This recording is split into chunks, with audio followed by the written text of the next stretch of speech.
Hidden deep in Michigan's Keweenaw Peninsula lies a relic of the Cold War, an abandoned Air Force radar station built in 1951 to guard America's skies. For decades, it sat empty, slowly crumbling, attracting urban explorers, vandals, and whispers of mystery. But today, thanks to a group called Open Skies, the Calumet Air Force Station is opening its doors once again, not as a military outpost, but as a rare window into the past. If you are looking for a hidden gem in the Keweenaw, this is it. This is absolutely it. It's eerie, it's fascinating, and it's the kind of place where you'll want sturdy shoes, a flashlight, and maybe even a tetanus shot. Next up, we'll be heading to the bunker. Join us on this LoveNesters adventure as we step inside a forgotten world that time almost erased. If you're ready to step into this Cold War relic yourself, you'll find the Calumet Air Force Station hidden at the very tip of Michigan's Upper Peninsula, between Calumet and Copper Harbor. Now, you can't just wander in. Access is only through a reservation on the Open Skies website. From late May to late October, guided tours invite you past the gates and into the shadows of history. There's little in the way of modern comfort, just a primitive restroom, rugged terrain, and whatever weather the Keweenaw throws your way. But that's all part of the adventure. Welcome back to LoveNesters. We are in the UP of Michigan, about to explore one of the biggest hidden gems actually in the entire Midwest. Shout out to Trey for telling me about this. This is so unique. This is an old Cold War Air Force radar station, and we're going to get to do some urban exploring. Thanks for coming along. Thanks for being here. First things first, my name is Ian, and I'll be the one guiding you today. The tour is going to be about an hour, hour and a half long, give or take on the pace, just over a mile walk. Its initial purpose was basically a watchtower during the Cold War. So it would keep an eye in the skies for bombers coming over the Arctic Circle from the Soviet Union. They would then call up the nearby airstrip, K.I. Sawyer in Marquette, Michigan, and scramble fighter jets to intercept whatever threat was heading towards the country. After its closure in '88, it went into private hands and then later got obtained by the county. They then did a collaboration with an institute to create an academy for troubled youth from '96 to 2004. Unfortunately, financial trouble hit and they ended up closing their doors, and then the property went back to the county. They then held an auction in 2021 where Open Skies purchased the site. We have 100 acres here total with 74 buildings. At its military peak, there was about 300 to 400 people stationed here. And then during the academy, it was 160 students and 160 staff. So it was a 1-to-1 ratio. This is the first neighborhood that was built. This is middle housing. Bath on a cinder block crawl space. We're very fortunate with a lot of buildings up here. The bones are still pretty solid. It's just the superficial damage from vandalism and weather that you see today. In total, we've got about 11 unbroken windows throughout the entire site here.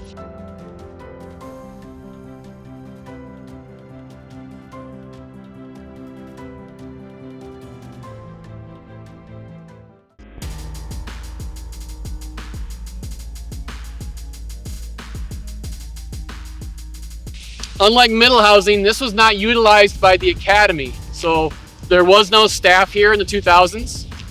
So this was basically boarded up in '88 and left on its own since. These are actually a movable temporary house. It was very common practice for the military to have a manufacturing hub that would mass produce these and ship them off to wherever they needed to go.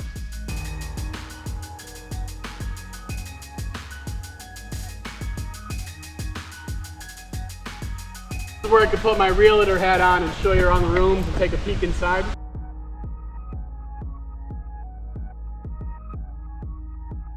On the ceiling, these are actually hiding hinges, so the whole center unit could be thrown onto a train car or a semi.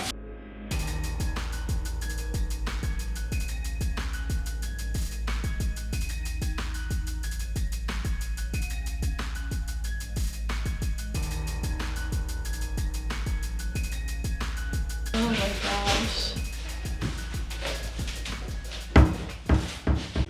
You get to do this at your own risk. Look at the toilet. You need to sign a waiver form. Now we know why. Wow, like, don't breathe. It does actually. It doesn't smell. It doesn't smell. I'm surprised by that. I like the color of that bathroom. Really? Look at this. Oh my gosh. Here, Jeff. Oh, you got, yeah. Yeah, you got. It's an ensuite. It's a fancy one. I don't know why they came through and, well, I guess they smashed everything. You said there's only 11 windows that have remained unbroken. Oh, there's one of them. Here's one of the 11 that is unbroken in this whole place. Huh. And their goal is to restore these. Someday you could come Airbnb here.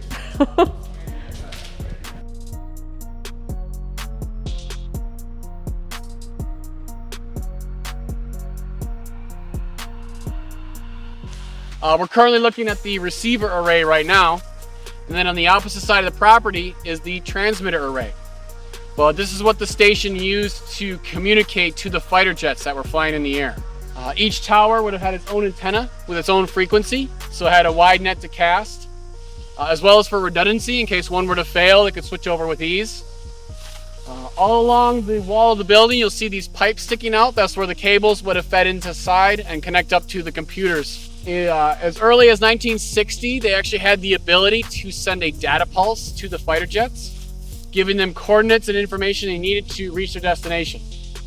Basically, it was the earliest form of autopilot you could imagine. We recently found out that we're only one of 4 other radar stations that have metal Gator Towers like this. Most others had wooden ones, so we're very lucky to have these. Probably some of the coolest structures here in my mind, as well as some of the oldest. These were put in place in 1950 along with the original buildings at the top of the mountain. And it's a testament to how well they're made, the fact that they're still standing in the condition they're in today. So the great thing here is they have tours and they're free. And that was what was in place to protect us from any kind of nuclear attack. I'm here today to talk about it, so it seemed to work out in the end. Sites like these kind of fell out of favor due to improvements in radar technology, farther reaching, more accurate, as well as the introduction of GPS and satellites. After doing some digging around, we seem to be one of the very few sites that have about 90% of the original buildings still intact. We also found that in their first year alone, in 1950, they spent $5 million to build this site, which is about $68 million in today's currency. And you times that across all the other stations, it was a very expensive project. Next up here on the right, this is motor pool. This would have housed their ambulance, fire truck, plow truck, and other equipment. Enlisted would be housed, as well as the academy students. We were told there was about 1 to 2 people a room on average for the military, but it was about 5 to 6 kids a room in the 2000s. We were told the lights were only turned on once for a game its entire existence. The daylight hours get pretty long in the summer, so they just didn't have a late enough night game to need them. Although in the winter, they would throw water down to create ice rinks for people to skate on, so the lights were used for that sometimes. This large building coming up ahead here on our left, this is the rec center. This is where the NCO club used to be, which is basically your officer's bar. But up here it was pretty much open to anyone to get a drink if they wished. Weight room, a lounge space, a half-court gym, a bowling alley, and a racquetball court. They would do bingo nights on Thursdays and movie nights on Fridays. Had to keep them entertained as best they could up here. And we would love nothing more than to restore this for activities in the future.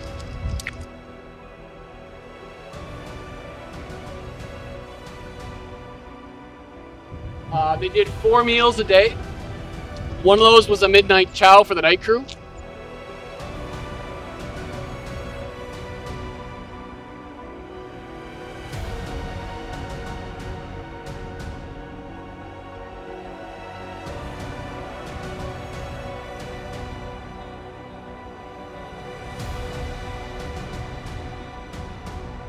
something known as the BX, or the Base Exchange. This is where you could get a new pair of boots, socks, cigarettes, maybe some snacks and stuff. Kind of like a camp store. You may or may not have noticed, but we have full cell signal up here. This is the AT&T tower, and then across the street we have Verizon and T-Mobile. So a nice commodity to have, especially with all the dead zones. This is the second building we don't own. The county cut an acre of land out for themselves so they can keep the revenue from that tower. Was the Search Radome Tower.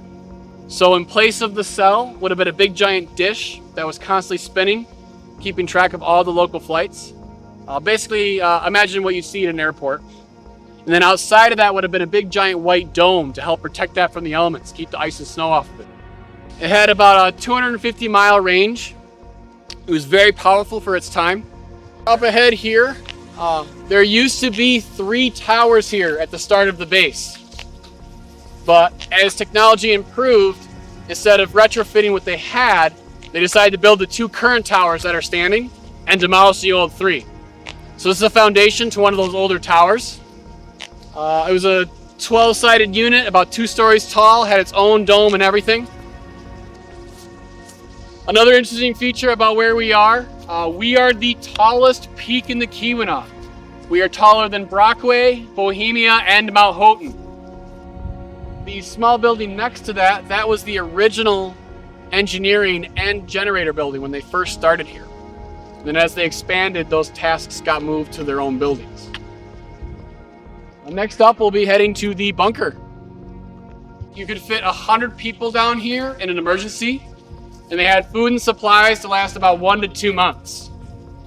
Of all the veterans that we talked to, those that knew about it said they've been down there maybe once or twice their entire career, but a majority of them said they didn't even know it existed. Our best guess is it was probably just intended for the people up here at the top of the mountain dealing with operations. Sorry for the other 200 or 300 people at the bottom who were kind of out of luck.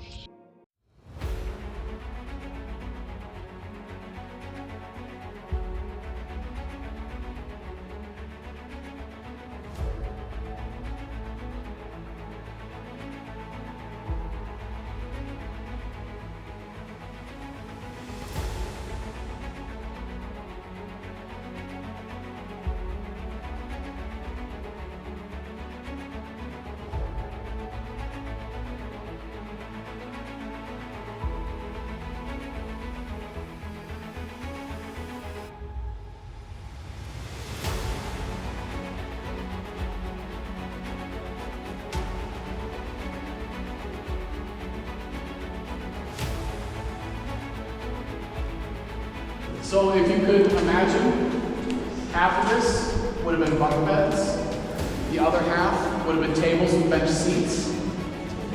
In the corner, we have a ladder going to an escape hatch back to the surface.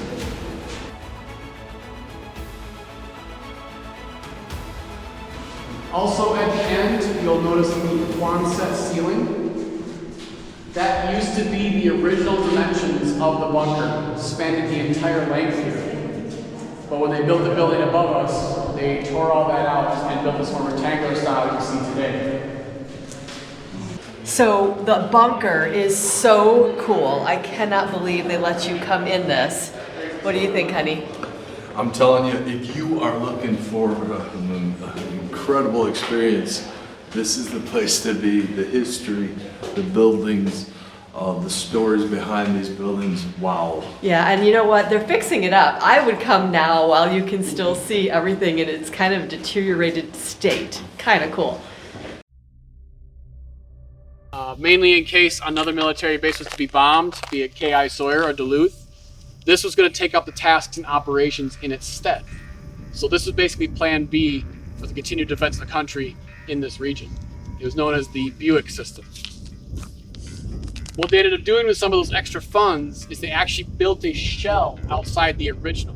So this is 2 buildings in one. The outer shell consists of 2 to 3 block thick walls with sand poured in between, a metal girder roof with concrete poured on top. So this is practically just as bomb-proof as the bunker we were just in. So this here is the original building. And these are the outer walls that are protecting everything inside. Oh my gosh. And this was the most powerful part. This is the most important building on site. Yep. Wow. And look what's happened to the poor thing. I know, right?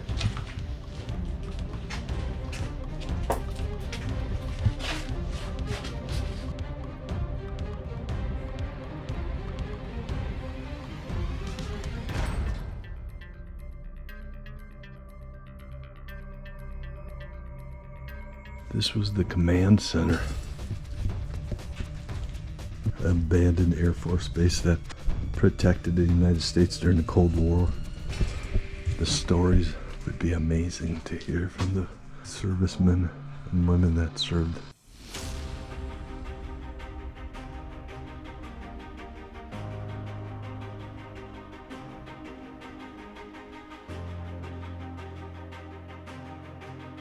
There then would have been a person up here actually dotting flight paths in real time.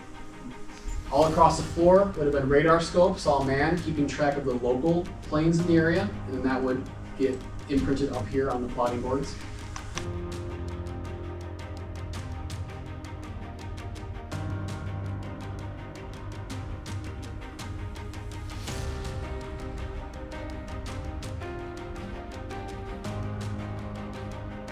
Okay, so we just have to, fun fact, it's coming out on Valentine's Day. They can't tell us the name of it. Good grief, stop that.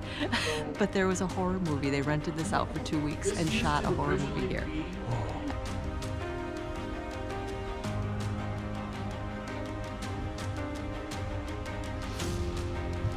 That's just too creepy.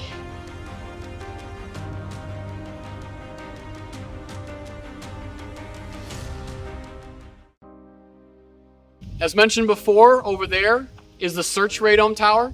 The one behind me, this is the height radome tower. So when they finally spotted somebody on their scope for distance, they would point this in the same direction, and they could determine the altitude of the aircraft they were looking at. So in combination, they could pinpoint where in the sky it was and help the fighter jets intercept easier. They were doing those tests alongside the recommendation of the Canadian Air Force. There was still a blind spot up here. So they ended up reopening and continuing operations up until '88, unlike other stations. We feel very fortunate with that, alongside the Academy in the 2000s, to basically have a preserved time capsule of a Cold War radar station.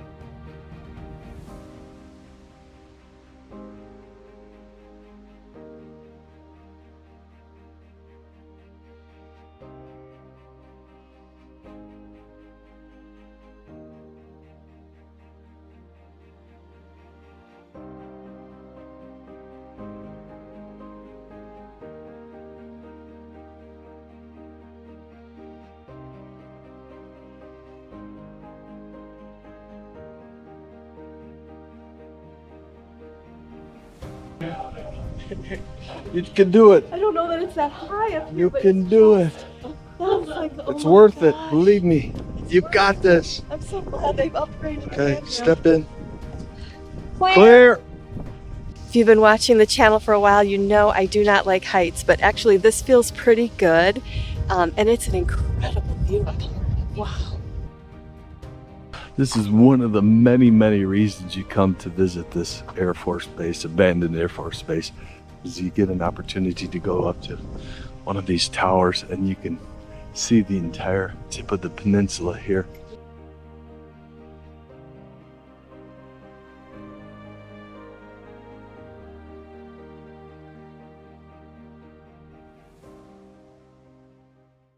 Hey, welcome back to LoveNesters. We are in the Keweenaw Peninsula in the Upper Peninsula, Michigan. If you need a place to go, this is spectacular, absolutely spectacular. Thanks for joining us today. If you'd like more adventures in the Keweenaw, check out one of these videos. Thanks for being here.